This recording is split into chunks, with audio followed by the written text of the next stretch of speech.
নির্বাচনকে সামনে রেখে শান্তি শৃঙ্খলা রক্ষায় রংপুরের 4 জেলায় 3000 বিজিবি সদস্য মোতায়েন করা হয়েছে। শনিবার সকালে নগরীর পার্কের মোড় এলাকায় বিজিবি চেকপোস্ট পরিদর্শন করেন sector commander lieutenant colonel S M. Shafiqur Rahman. এ সময় তিনি জানান, বিজিবি রংপুর সেক্টরের অধীনে রংপুর, কুড়িগ্রাম, লালমনিরহাট, গাইবান্ধা জেলায় 26টি বেস ক্যাম্পে 74 প্লাটুন বিজিবি মোতায়েন করা হয়েছে।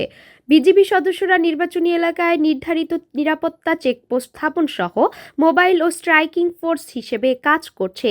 এসব জেলার ঝুঁকিপূর্ণ কেন্দ্রের শান্তি শৃঙ্খলা বজায় রাখতে বিশেষ নজর দিয়েছে বিজিবি বলে জানান sector commander SM. Shafiqur Rahman. সেক্টরের আওতাধীন 4টি জেলা রয়েছে। এখানে রংপুর, কুড়িগ্রাম, লালমনিরহাট এবং গাইবান্ধা, এই 4টি জেলায় রংপুর সেক্টরের বিজিবি সদস্যরা মোতায়েন থাকবে। এখানে সিটি কর্পোরেশন সহ 27টি উপজেলা রয়েছে। এই 27টি উপজেলার মধ্যে 26টি বেস ক্যাম্প করে আমাদের 74টি প্লাটুন এখানে মোতায়েন থাকবে।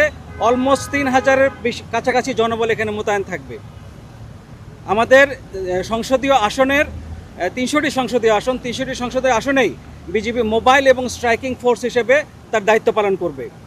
নিশ্চিত নিরাপত্তা নিশ্চিতকল্পে আমাদের বিভিন্ন স্থানে তল্লাশি কার্যক্রম অলরেডি চালু হয়েছে, আপনারা দেখতে পাচ্ছেন পিছনে।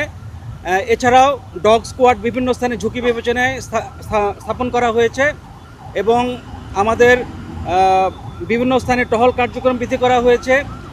সীমান্তে আমাদের 4427 কিলোমিটার বর্ডার, এই অংশের নিরাপত্তা জোরদার করা হয়েছে।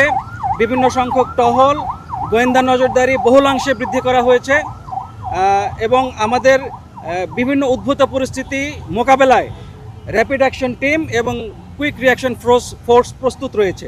জেলা পর্যায়ে, উপজেলা পর্যায়ে যে বিভিন্ন কোঅর্ডিনেটিং সেল রয়েছে, সেখানে আমাদের প্রতিনিধি রয়েছে। কোনো জায়গায় কোনো সমস্যা হবে আমরা খুব দ্রুতই সেখানে পৌঁছে যেতে পারবো সমস্যা মোকাবেলার জন্য। এসআরুল হক সুমনের পাঠানো তথ্য ভিডিওচিত্রে সাইমা শুভ্র, রংপুর।